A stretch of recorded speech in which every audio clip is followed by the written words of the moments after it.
Il a commencé, il a commencé, il a commencé, mon Dieu a commencé. Salon Berger, Élysée, Moukouni Kamouri. Je suis une sœur de Burkina. Berger, vous n'avez pas idée de ma joie aujourd'hui. Je t'ai pressé pour que la journée du 13 arrive, que je fasse mon témoignage. Moi qui cherchais la grâce de l'enfantement depuis 4 ans, Berger, et je l'ai enfin obtenu. Je l'ai enfin obtenu. L'offrande d'alliance, c'est vraiment miraculeux. L'année passée, j'ai fait mon offrande d'alliance dans le mois de février. Et dans le mois de mai, Dieu m'a béni avec le sacrement du mariage. Je vivais en concubinage pendant 3 ans. Cette année, j'attendais le mois de février encore pour faire mon offrande d'alliance. Mais avec les produits et consorts, je n'avais même pas, j'étais épuisée financièrement. Une soeur m'a fait du beau. Ça ne vaut même pas 10 000 pèches.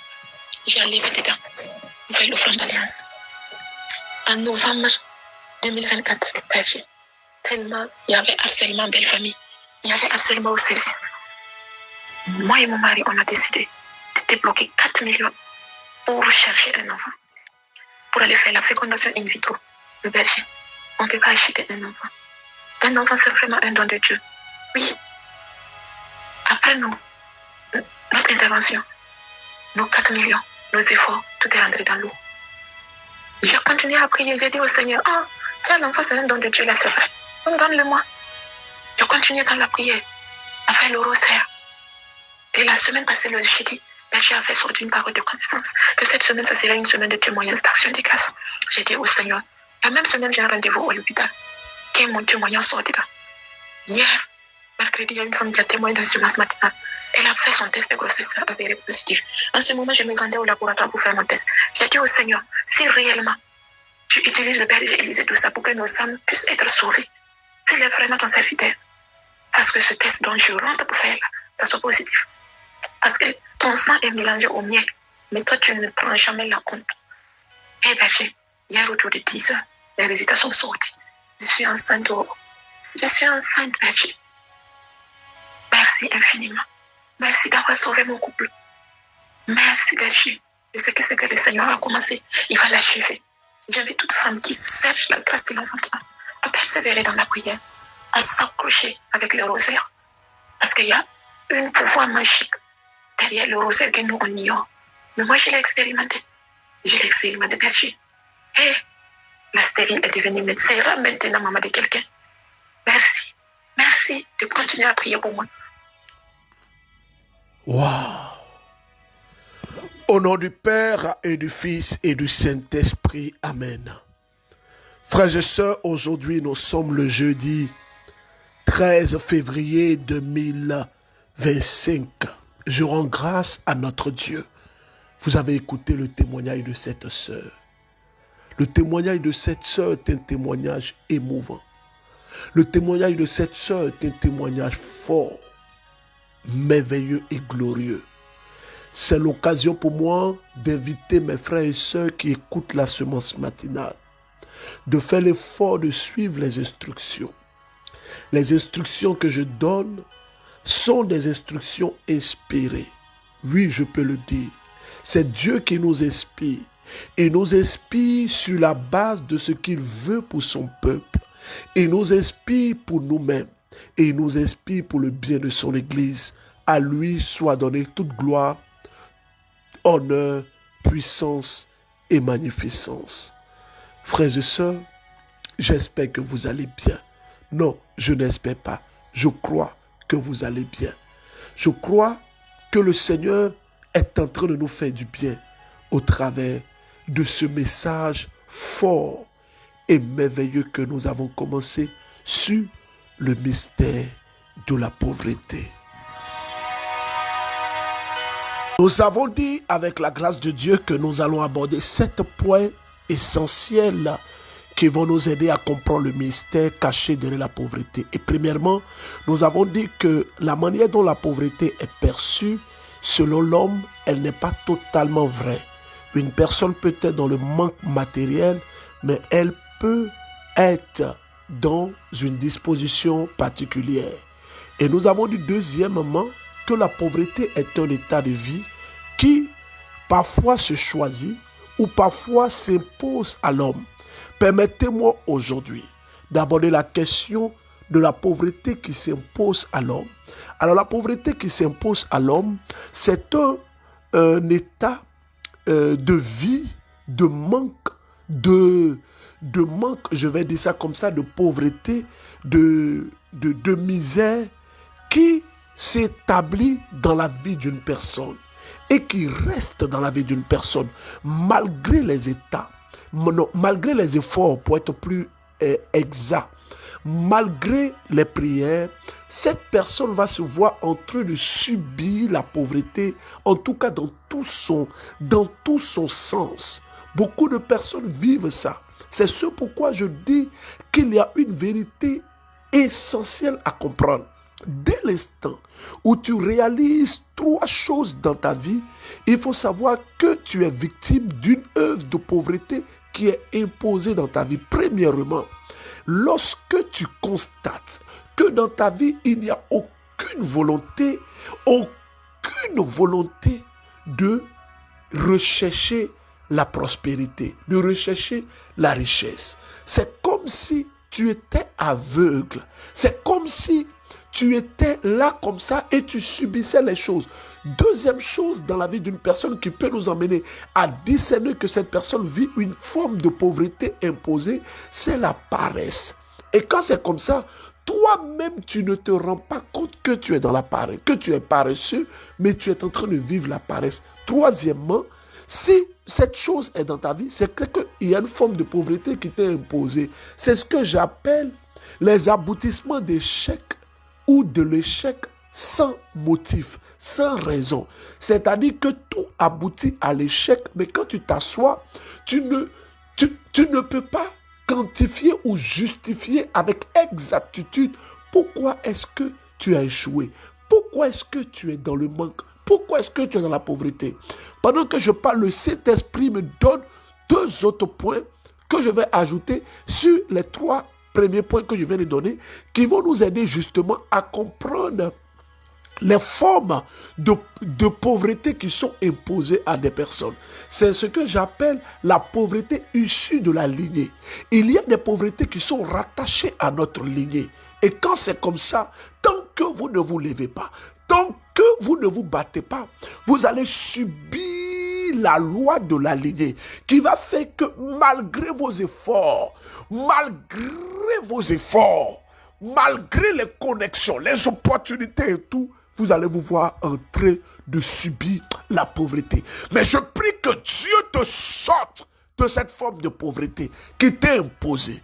5e chose, pour comprendre l'œuvre de la pauvreté imposée à une personne, c'est ce que j'appelle les disparitions d'argent.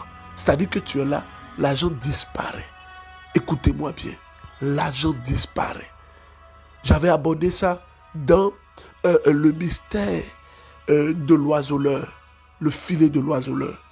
C'est-à-dire que tu es là, excusez-moi, tu es là et l'argent disparaît. L'argent disparaît. L'argent se perd. L'argent s'évapore. Parfois, l'un des signes, c'est que parfois même l'argent ne se perd pas, mais tu ne sais pas où tu as mis. C'est-à-dire que tu es là, tu cherches l'argent, tu ne sais pas où tu as mis. Et je veux dire que parfois même, tu peux même perdre de l'argent en banque. Ça, je l'ai vu. Des gens qui ont mis leur argent en banque. Et je vais dire mystérieusement, l'argent est parti. J'ai vu des gens qui ont gardé l'argent dans des coffres. Et mystérieusement, l'argent est parti. Alors, je viens de terminer le point 2 en ce qui concerne les 7 points des œuvres sur le mystère de la pauvreté. Premièrement, j'ai dit que la pauvreté telle perçue par l'homme n'est pas toujours vraie. Parce qu'une personne peut être dans le manque matériel, mais elle peut être prospère spirituellement. Elle peut être bénie spirituellement. Car il y a la prospérité, non, il y a la pauvreté matérielle et il y a également la pauvreté spirituelle dont l'Église nous invite à faire l'expérience et à vivre de ça. Deuxième chose, j'ai dit que la pauvreté est un état qui parfois est choisi ou parfois est imposé à l'homme. Maintenant, j'aborde mon troisième point. J'espère que vous me suivez et j'espère aussi que vous m'écoutez très bien parce que ce message est en train de toucher des personnes. Je rends grâce à Dieu. Hier, j'ai demandé à ce que des personnes témoignent. Frère, sur la transformation divine, je bénis Dieu. Je vais donner le témoignage de 2 personnes avant de donner le troisième point. C'est un frère qui s'appelle Cédric. Cédric, que Dieu te bénisse. Il est aujourd'hui au Canada. Cédric ne voulait pas venir au concert Acte 1 en décembre 2023. Il ne voulait pas venir. Sa maman qui a insisté. L'enfant, il joue au ballon. Il est perturbé. La maman a insisté que Cédric vienne. Cédric dit non, que lui, sa maman a insisté. Il est venu. Quand il est venu, il dit qu'il a pleuré toutes les larmes de son corps. Il traverse actuellement une situation qui ne permet pas de faire passer son audio. Son audio répond au nom. Il m'a envoyé de faire passer. Moi, j'ai écouté. Je prends sur moi de ne pas faire passer. Cédric, que Dieu te bénisse. Aujourd'hui, il est au Canada. Il joue au football. Quand il est arrivé là-bas, les gens ont commencé à attaquer ses pieds. Ses pieds ont commencé à s'enfler. Il joue, mais il n'est pas au meilleur de sa forme. C'est pourquoi je n'ai pas envie de faire passer son audio. Deuxième témoignage, c'est le témoignage d'un frère qui est quitté au Burkina. Je donne toute la gloire à Dieu. Il est quitté au Burkina et il est venu assister au concert de la transformation divine Acte 1. Pour ceux qui étaient dans le rang de ceux qui étaient les VIP, vous allez voir qu'il y avait un monsieur de forte corpulence qui était devant. C'était lui. Ce monsieur avait une tumeur. Il est venu vivre le concert de la transformation divine avec une seule prière. Il dit à Dieu, tu sièges au milieu de la louange et de l'adoration. Guéris-moi. Aujourd'hui, il est totalement guéri. Oui, totalement guéri. Je bénis le Seigneur. Frère, je ne pourrai jamais, en tout cas jamais tromper mes frères et sœurs qui m'écoutent. Toi qui m'écoutes depuis la Côte d'Ivoire, toi qui m'entends depuis Abidjan, Aboisson, Adiaké, Maféré, toi qui m'entends Yopougon, Cocody, toi qui m'entends à San Pedro, à Yamoussoukro, c'est vrai que nous avons pris le soin de mettre le concert un dimanche parce qu'on n'avait pas le choix et on voulait impérativement que le premier concert se fasse en Côte d'Ivoire avant de nous étendre dans les autres pays. Toi qui m'écoutes, toi qui m'entends, je ne sais pas où tu es, je ne sais pas où tu te trouves, mais je veux qu'à l'écoute de mon audio ce matin, que tu fasses une folie. Dépêche-toi, lève-toi et va prendre ton ticket pour vivre le concert de la transformation divine Acte 2 avec nous. Ça se fera au Palais de la Culture, sur l'esplanade du Palais de la Culture. C'est le dimanche 23 février. C'est dans quoi? Dans moins de 2 semaines. Organise-toi pour être là. Tu ne peux pas être à Abidjan, être dans le MCM et puis tu peux ne pas être là. Ceux qui nous suivent dans tous les groupes et sur les réseaux sociaux, notamment sur Facebook, nous avons mis, comment on appelle ça, tous les contacts, tous les numéros. Mais vous pouvez appeler notre secrétariat international 07 49 15 54 15. Je reprends 07 49 15 54 15. Il y a une maman qui dit que berger, parfois on est connecté comme ça et puis comment on appelle ça, berger, vraiment je veux te demander de plus faire la prière. Nous c'est la prière, on aime maman, ouais, nous là on aime la prière, mais le Seigneur siège dans la louange de son peuple. Le Seigneur siège dans la prédication. Écoutons ce témoignage. Une personne qui a été guérie de la drépanocytose. La maman dit qu'elle ne comprend pas bien le français. Maman, parle ton français là comme ça. Nous là même, on ne comprend pas bien aussi. Bonsoir, Berger Élisée, tout ça. Bonsoir la famille MCM. Je suis une sœur béninoise, je vis au Bénin. J'ai commencé à écouter la semence matinale depuis septembre 2024 par le biais d'une maman à moi. Je veux rendre témoignage pour les merveilles que Dieu a fait dans ma vie.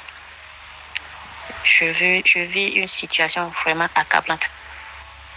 rien ne va, mais j'ai toujours confiance en Dieu. J'écoute la semence matinale, je prie avec la prière inspirée. J'ai une fille Trépano.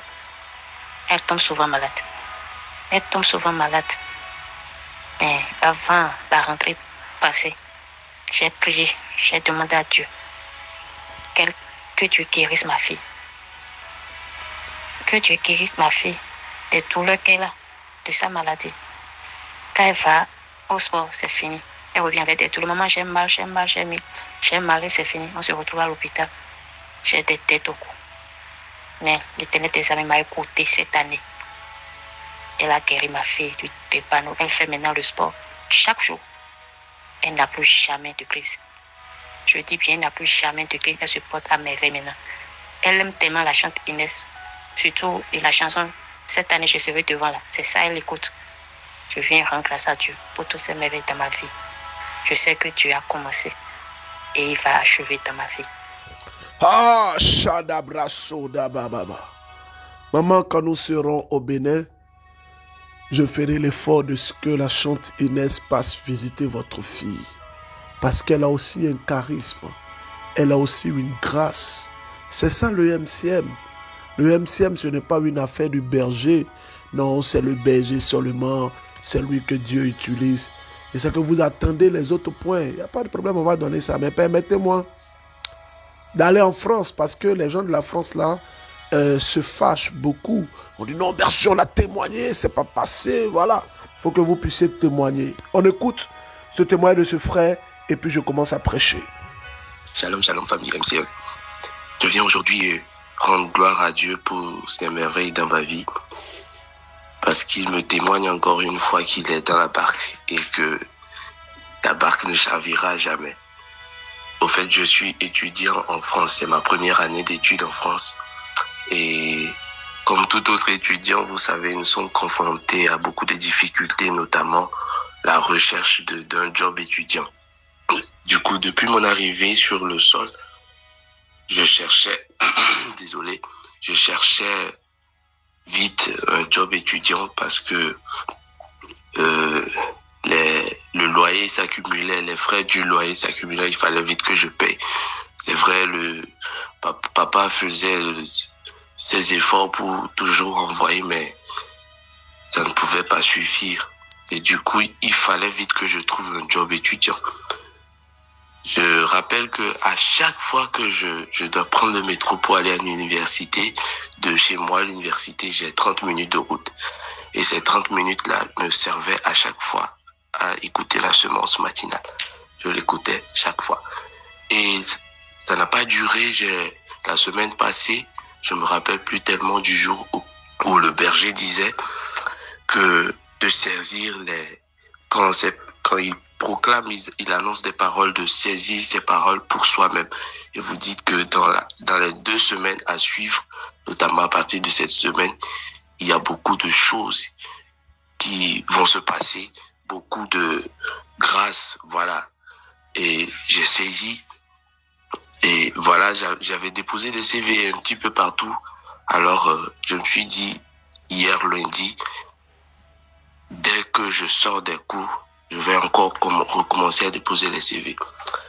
Alors, je suis descendu à l'arrêt de métro, avec mes CV, mes lettres de motivation, j'ai débuté. Voilà. Il y avait un restaurant que j'avais ciblé la fois passée. J'étais déjà passé dans le restaurant, j'ai déposé mon CV. Et voilà la formule qu'ils me disent à chaque fois que dès que le chef sera là, on lui transmettra. Voilà. Donc j'avais déjà déposé mon CV là. Mais en allant sur le chemin, quelque chose me dit de retourner encore. Mais je dis, pourquoi retourner puisque j'avais déjà laissé mon CV là-bas maintes fois. Mais ça me poussait, quelque chose me poussait d'aller toujours. Et je suis rentré encore, j'ai salué tout le monde, j'ai dit est-ce qu'ils acceptaient, voilà, des contrats étudiants. Et il s'est fait que j'étais juste en face du gérant. Et le gérant me dit, mais monsieur, vous voulez travailler? Je dis oui, bien sûr que je veux travailler, c'est pour ça que je suis là. Directement, il m'a mis de côté, il m'a fait l'entretien d'embauche tout de suite. Il a pris mes horaires de disponibilité, voilà et tout. Et il m'a donné son adresse mail de lui envoyer directement les documents personnels me concernant qui peuvent me permettre de travailler. Et vraiment, j'étais bouche bée parce que je ne m'y attendais pas du tout. Sur le champ, voilà ce que le Seigneur a fait pour moi et pour ma famille. Donc, je viens ce matin vraiment lui rendre toute la gloire. Ma venue ici sur le sol, c'est grâce à lui. C'est vraiment grâce à lui.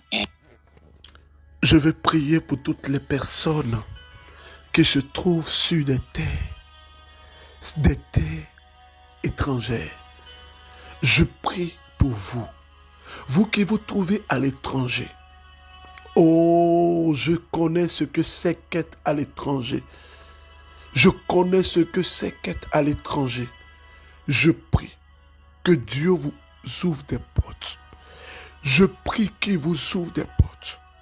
Tu me suis depuis Montréal, Ottawa, Québec, depuis les régions et les zones du Canada. Que la grâce de Dieu te touche. Depuis le Cameroun, tu es étranger. Depuis le Congo, le Gabon, le Mali, depuis le Sénégal, la Côte d'Ivoire, depuis la France, depuis les États-Unis, en Russie, peu importe où tu es un Africain, tu es un Haïtien, tu es un Martiniquais, tu nous suis, tu es une sœur, tu te retrouves sur une terre étrangère, peut-être que tu n'as pas les papiers, peut-être que tu es obligé de travailler dur parce que tu veux t'en sortir. Ce matin, je prie pour toi. Je prie également pour toutes ces personnes misérables qui sont, excusez-moi du thème, qui sont abusées. Je prie que la grâce de Dieu vous touche. Je prie que la main de Dieu vous touche. Si vous êtes dans une terre étrangère, que Dieu, le Tout-Puissant que nous prions, le Fils de Dieu le Père Jésus-Christ, vous fasse grâce, qu'il vous ouvre des portes. Et je vois que cette année 2025 est une année de consolation. Je ne sais pas à qui je parle, mais il y a quelqu'un qui a besoin d'entendre cette parole. Le Seigneur veut guérir ton cœur. Regarde, tu es en Côte d'Ivoire. Tu as déjà acheté un ticket. Mais le Seigneur, c'est comme si le Seigneur veut t'utiliser pour guérir le cœur de plusieurs personnes. Quand vous allez venir à ce concert, je vous demande pardon, je vous supplie, ne venez pas vous amuser, ne venez pas faire des selfies, ne venez pas forcément faire des vidéos, mais venez célébrer Dieu. Venez célébrer Dieu. Oh, Shadabra Soda Bakandene Bosho, no. Soda Kende Bashoda da. Toi qui m'écoutes, toi qui me suis, les portes te sont fermées. Tu vis des situations de blocage et de misère. C'est à toi que je parle. Tu es au Togo. Tout est bloqué pour toi. Mon nom est Élisée Dossa. Je vois que demain, une porte va s'ouvrir pour toi. Je dis qu'une porte va s'ouvrir pour toi. Pendant que tu écoutes la semence matinale, ouvre ton mail et tu vas voir une très bonne nouvelle. Je ne te connais pas. Tu me suis depuis le Burkina Faso. Tu souffres des douleurs de hanches. Tu souffres des douleurs de bas-ventre. Tu es un homme. Tu souffres.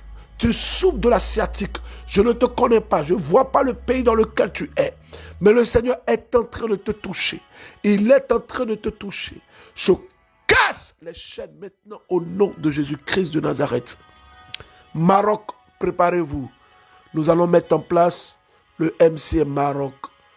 J'invite toutes les personnes qui nous suivent maintenant, pendant que je suis en train de parler, depuis le Maroc, de nous contacter. Parce que nous avons également décidé de venir vers vous.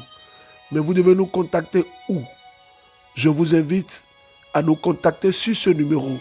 Plus 225 07 47 05 97 44.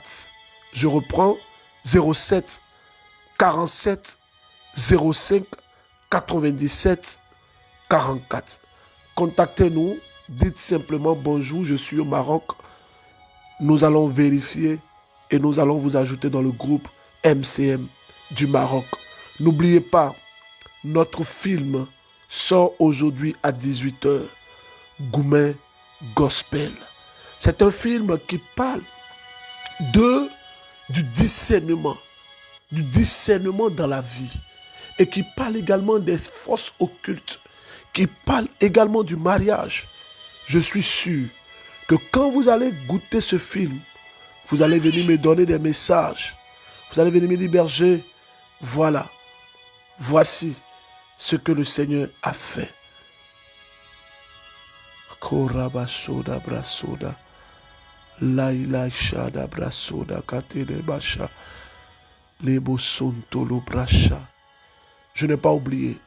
Troisième chose, en ce qui concerne le mystère de la pauvreté. La troisième chose que nous devons comprendre derrière le mystère de la pauvreté, c'est que la pauvreté est une étape de purification et est une étape d'éducation. Quand je dis que la pauvreté est une étape de purification, c'est que la pauvreté peut être utilisée par Dieu pour purifier une personne ou pour préparer une personne à une gloire et à une manifestation divine. C'est pourquoi ne faites jamais l'erreur, s'il vous plaît, dans votre vie, de minimiser des personnes qui passent par des situations de pauvreté. Non, vous ne savez pas de quoi demain sera fait. Ne faites jamais l'erreur de négliger, de minimiser, d'insulter, de rabaisser une personne parce que peut-être cette personne passe par une situation que vous ne connaissez pas, par une situation que vous ignorez. Quelqu'un disait 6 peut devenir 9, 9 peut devenir 6. Quelqu'un disait également, vous ne savez pas de quoi sera fait demain. C'est pourquoi soyez humble dans vos propos, soyez modeste dans votre approche. Vous êtes quelque part, vous ne connaissez pas les gens, approchez-les avec respect. Approchez-les, saluez-les, honorez-les. Si vous avez l'occasion, dites à ces personnes combien de fois est-ce qu'elles sont importantes pour vous. Car dans la vie, quelqu'un disait, c'est l'homme qui fait l'homme. Dans la vie où nous sommes, ne jugez jamais une personne par son état de misère et de pauvreté. Ne faites jamais ça. Peu importe votre statut, votre situation. Oh, j'ai vu un homme. Je suis allé prier pour un homme. Un homme qui vivait, oh, je ne sais même pas même si je dois dire le nom du quartier. Il vivait à Béago. Béago, c'est Yopougon. Yopougon, derrière le palais de justice. Il y a un quartier là-bas qu'on appelle Béago. J'ai été prié pour ce monsieur. Ce monsieur, quand il m'a parlé de sa vie, je dis dans la vie, soyons humbles, soyons modestes. Un homme riche, très riche, qui a tout perdu, qui se retrouve aujourd'hui malade, abandonné par sa femme, ses enfants. Et il me dit qu'il était très orgueilleux. Frères et sœurs, je vous demande pardon. Vous qui avez un peu, vous qui avez une situation, parlez avec respect. Parlez avec respect. Considérez les autres. Quelqu'un qui passe par une situation de pauvreté, de misère, il faut savoir parler à des personnes. Il faut savoir te comporter. Toi aussi, qui vis une situation de pauvreté, sache que c'est une étape de purification, de préparation. C'est pourquoi, lorsque tu passes par ce genre de moments, il faut avoir l'attitude du psaume 121. C'est ce qui sera notre test de méditation. Le psaume 121. Je lève les yeux vers les montagnes, d'où me viendra le secours. Le 23 février, beaucoup d'Ivoiriens vont regretter. Je le dis, beaucoup de personnes qui vivent en Côte d'Ivoire vont regretter. Parce que les gens vont penser que non, que c'est qu'on est en train de faire de la promotion. Oui, on fait la promotion d'un concert de louange et d'adoration. On veut vous inciter, vous qui n'êtes pas forcément concert à venir, vous qui n'êtes pas forcément dans ce genre de choses-là, on veut vous inviter à venir. Les enfants du monde sont plus habiles. Nous aussi, nous devons être habiles. Nous devons prendre de la place. Rendez-vous au Conseil de la transformation divine, le numéro 07 49 15 54 15 pour prendre vos tickets.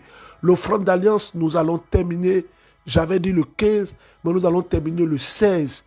Toutes les personnes qui souhaiteraient déposer leur offrande d'alliance à nos différents lieux de prière, Espace Sainte-Faustine, vous pourrez venir, vous déposer vos offrandes dans une enveloppe suivie de vos intentions. Ceux qui ont fait par Orange Money, RIA, Western Union, vous accompagnent de vos intentions à nos différents numéros. Il n'y a pas de problème. Il n'y a pas de problème. Tout est centralisé et je prie. Ça m'aide parce que ça me donne du travail spirituellement. Il faut que je reste en éveil pour prier. Moi, je m'ennuie quand il n'y a pas d'intention. Au moins, les intentions sont là, ça me maintient en éveil. Je rends grâce et je bénis Dieu. Toi qui m'écoutes, toi qui m'entends, ce dimanche, dans toutes nos représentations, ça sera action de grâce. Ça sera action de grâce. Ça sera action de grâce. Bassam, ça va se casser. Aïe, aïe, aïe, aïe, aïe, aïe, aïe, aïe, aïe, aïe, aïe. Frère, je n'avais pas envie de vous laisser, mais il est l'heure. Test de méditation, le psaume 121. Et je vais poser une question, s'il vous plaît. Quand on dit une montagne, la montagne représente quoi dans le spirituel? C'est question, hein? S'il te plaît, mets sans statut. Sémence matinale. Que représente la montagne dans le langage spirituel? Pardon, faut mettre ça. Il y a des gens qui sont tellement arrivés, des membres de mon ministère, des responsables, des chargés, sont tellement arrivés quand je donne les... Ils écoutent Sémence matinale, mais ils ne font pas ça. Faites, s'il vous plaît. Nous, on n'a pas de temps. On veut gagner le monde à Jésus. 18h, Gourmet Gospel sera en ligne. Je vous invite, vous tous, à suivre ce film-là. C'est un film qui est produit, réalisé par le MCM. Que Dieu vous bénisse. Je vous aime trop. Je n'ai pas envie de vous laisser. Mais bon, on s'attrape demain. Au nom du Père et du Fils et du Saint-Esprit. Amen. Au revoir.